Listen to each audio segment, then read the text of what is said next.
ষষ্ঠ এবং সপ্তম শ্রেণীর শিক্ষার্থীদের অংশগ্রহণে চলছে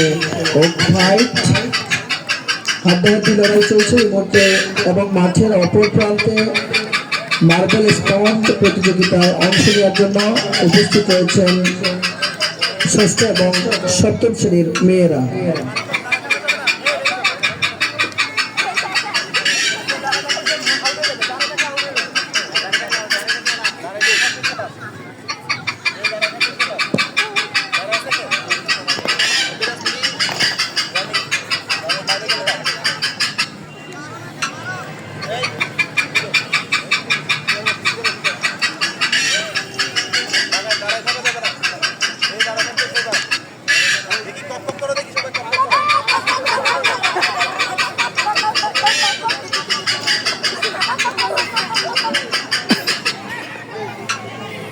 দাঁড়া থাকে তোমার দাঁড়া থাকে না আমারও লড়াই দাও কাজে শেষ যাবে।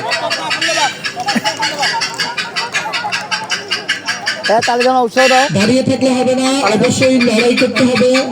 এটি লড়াইয়ের খেলা, সবাই কিন্তু চলে যাচ্ছে। বেশি সময় অতিবাহিত করলে কিন্তু কেউ পুরস্কার পাবে না। সকল শিক্ষার্থীদের তালি দিয়ে করতালি দিয়ে তাদেরকে অনুপ্রাণিত করার জন্য বলা হচ্ছে। সকলে করতালি দিবে এবং কেউ দাঁড়িয়ে থাকবে না, অবশ্যই ফাইট করতে হবে। যে দাঁড়িয়ে থাকবে সে বাতিল, অবশ্যই ফাইট করতে হবে। সবাই কিন্তু আর বেশি নেই, অল্প সময় রয়েছে,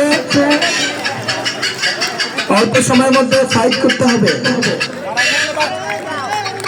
এরপর পরই প্রস্তুত থাকবে মার্বেল স্পঞ্জ প্রতিযোগিতায় অংশগ্রহণ করার জন্য ষষ্ঠ এবং সপ্তম শ্রেণীর মেয়েরা। দাঁড়িয়ে থাকা যাবে না, সময় খুব অল্প।